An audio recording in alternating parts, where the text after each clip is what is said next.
रामायण के इस योद्धा ने जब रखे कुरुक्षेत्र में कदम, तो आइए जानते हैं। उससे पहले हमारे चैनल को सब्सक्राइब करें और बेल आइकन को दबाना ना भूलें। रामायण के ऐसे सर्वशक्तिशाली योद्धा जिन्होंने द्वापर युग के महाभारत युद्ध में कदम रखा तो कुरुक्षेत्र में कोहराम मच गया, जिन्हें देखकर भीष्म सहित सारे पांडव हिल गए, जिनके मात्र चलने से ही गर्जना होने लगी। रामायण के ऐसे वे कौन योद्धा थे जिनके एकमात्र वार से कौरवों की अक्षौणी सेना पाताल लोक में समा जाती है, जिनको रोकने के लिए श्री कृष्ण को खुद रोकना पड़ा। इससे प्रलंकरकारी युद्ध को देखकर देवता भी थरथर कांपने लगे थे। ऐसे कौन थे वे महायोद्धा जो रामायण काल से महाभारत काल में आए थे? तो आइए जानते हैं।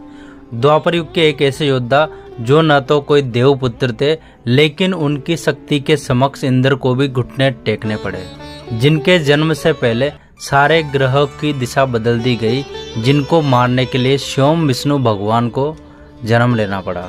ऐसा सर्वशक्तिशाली योद्धा मेघनाद, जो कि रावण का बेटा था, जिसे रथ सहित कई मीलों दूर फेंक दिया गया। हम बात करें पवन पुत्र हनुमान, जिन्होंने सूर्य देव को बचपन में ही निगल लिया था। बजरंगबली में इतनी शक्ति थी कि जब कुरुक्षेत्र में युद्ध हो रहा था, तब अश्वत्थामा अपने पिता के खून का बदला लेने के लिए अर्जुन के रथ की ओर बढ़ता है। तभी अर्जुन अपनी सेना का चक्रव्यूह निर्मित करते हैं।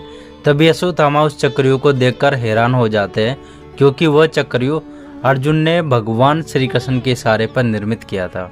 जब अश्वत्थामा को वहां से निकलने का रास्ता नहीं मिला, तभी बड़ी दूर से दुर्योधन की आवाज आती है, मित्र मेरे भाइयों की रक्षा करो। तब अश्वत्थामा दुर्योधन के भाइयों को बचाने के लिए आगे बढ़ते हैं, परंतु वे चक्रव्यूह से बाहर नहीं निकल पाते। तभी वो महादेव की आराधना करता है। कुछ देर बाद एक घोड़े पर सवार एक सैनिक अश्वत्थामा से कहता है कि आप मेरे पीछे पीछे आइए, मैं इस चक्रव्यूह से बाहर निकालने का मार्ग जानता हूँ। तभी अश्वत्थामा उसके पीछे पीछे आगे चक्रव्यूह को तोड़ते हुए आगे बढ़ता गया। तभी अर्जुन श्री कृष्ण से पूछते हैं कि एक साधारण सा सैनिक किस प्रकार हमारे चक्रव्यूह को तोड़ सकता है माधव। तब श्री कृष्ण कहते हैं, यह कोई साधारण इंसान नहीं, यह स्वयं देवों के देव महादेव है, जिन्होंने अश्वत्थामा की भक्ति से प्रसन्न होकर उसे मार्ग दिखाया।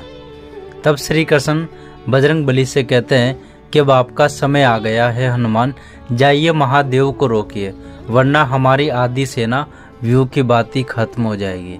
तब बजरंगबली भी एक योद्धा का वेश बनाकर महादेव को चक्रव्यूह तोड़ने से रोकते हैं।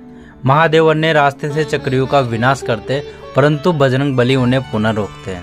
बजरंगबली कहते हैं, हे प्रभु, कृपया आप इस युद्ध के भागी ना बने। तब महादेव कहते हैं कि मेरे अपने भक्तों की समस्या का निवारण करना मेरा कर्तव्य है हनुमान, अतः मुझे आपका प्रतिकार करना पड़ेगा प्रभु। तभी बजरंगबली अपनी गदा लेकर महादेव की ओर बढ़ते हैं, अतः दोनों के बीच युद्ध शुरू हो जाता है, जिसके कारण प्रलय की स्थिति उत्पन्न हो जाती है। उनके इस युद्ध को रोकने के लिए सारे देवताओं को सारे अस्त्र शस्त्र त्याग कर प्रार्थना करनी पड़ी। तब जाके महादेव और बजरंगबली का प्रलयंकरकारी युद्ध समाप्त हुआ था। यही कारण है कि महादेव की भक्ति सारे देवते भी करते हैं, कि महादेव अपने भक्तों की भक्ति से बहुत जल्दी प्रसन्न हो जाते हैं। अब जानते हैं रामायण के दूसरे सर्वशक्तिशाली योद्धा के बारे में, जिन्होंने युद्ध रचा था, भगवान श्री कृष्ण को धरती में कहीं बार पटका, जिन्होंने महाभारत युद्ध में प्रलय ला दिया था, जिनके अंदर हजारों शेरों की शक्ति थी, जो ना ही जानवर थे और ना ही मनुष्य। कौन थे रामायण के वे योद्धा जिनसे रावण तक भी डरता था? तो आइए जानते हैं। हम बात कर रहे हैं जामवंत की, जिन्होंने त्रेता युग में अहम भूमिका निभाई थी, जिन्होंने बजरंगबली की शक्ति याद दिलाने में मदद करी थी। जामवंत जी भी बजरंगबली की तरह ही अमर थे, जिन्होंने द्वापर युग में पूरी धरती हिला दी थी। परंतु क्यों? जब एक बार श्री कृष्ण के ऊपर संतमंटक मणि के चोरी होने की मिथ्या का आरोप लगे, तभी श्री कृष्ण उसकी खोज करते हुए एक गुफा में जा पहुंचे, जहां पर वे मणि थी जामवंत जी के पास थी। इसलिए भगवान श्री कृष्ण और जामवंत जी का बहुत भयंकर युद्ध हुआ। यह युद्ध कई दिनों तक चलता है। अत्यंत प्रभावशाली देखकर जामवंत को आश्चर्य हुआ कि यह आम इंसान में इतनी शक्ति किस प्रकार हो सकती है, क्योंकि उन्हें वरदान प्राप्त था, अतः वे ब्रह्मा जी के पुत्र थे, उन्हें कोई भी नहीं हरा सकता था। इसलिए उन्होंने भगवान श्री कृष्ण से पूछा, आप कृपया अपने असली रूप में आओ। इतना कहते ही भगवान विष्णु में परिवर्तित हो गए। तभी जामवंत उन्हें भगवान राम को देखने का आग्रह करते हैं। तब भगवान विष्णु उन्हें भगवान राम के दर्शन करवाते हैं। अतः जामवंत उनसे अपनी बेटी के विवाह का प्रस्ताव रखते हैं। श्री कृष्ण उनका यह प्रस्ताव स्वीकार कर लेते हैं। इसी के कुछ पल बाद जामवंत परलोक सिधार जाते हैं। अब जानते तीसरे नंबर के योद्धा के बारे में, जिसके आते ही सब भय से कांपने लगे थे, जो पहले भी विनाशकारी थे और महाभारत में भी विनाश करने उतरे, जिन्होंने क्रोध में अपनी जननी माँ का ही सिर काट दिया था। हम बात करते अत्यंत क्रोधी भगवान परशुराम के बारे में, जिनके क्रोध से पूरी सृष्टि कंपन करने लगती है, जो कि भगवान शिव के इतने बड़े भक्त थे कि उनके धनुष टूटते ही उन्होंने स्वयं भगवान विष्णु अवतार को ही युद्ध में ललकारा था, जिनकी विद्या के कारण साधारण शिक्षकों को भी भयानक शिष्य बना दिया था, जिन्होंने त्रेता युग में भयानक विध्वंस मचा दिया था, जिसके कारण बजरंगबली ने उनका क्रोध शांत करवाया।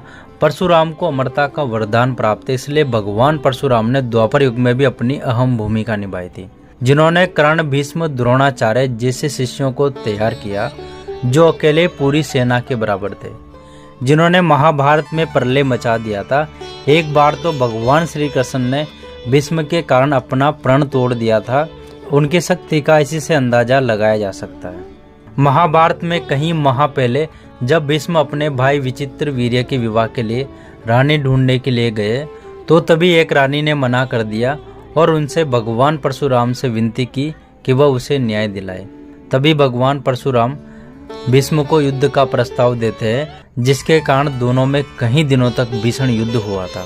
अतः दोनों ने एक दूसरे के ऊपर ब्रह्मास्त्र भी छोड़े थे, परंतु महादेव के आगमन की वजह से दोनों के ब्रह्मास्त्र रुक गए। अतः समग्र सृष्टि का विनाश निश्चित था।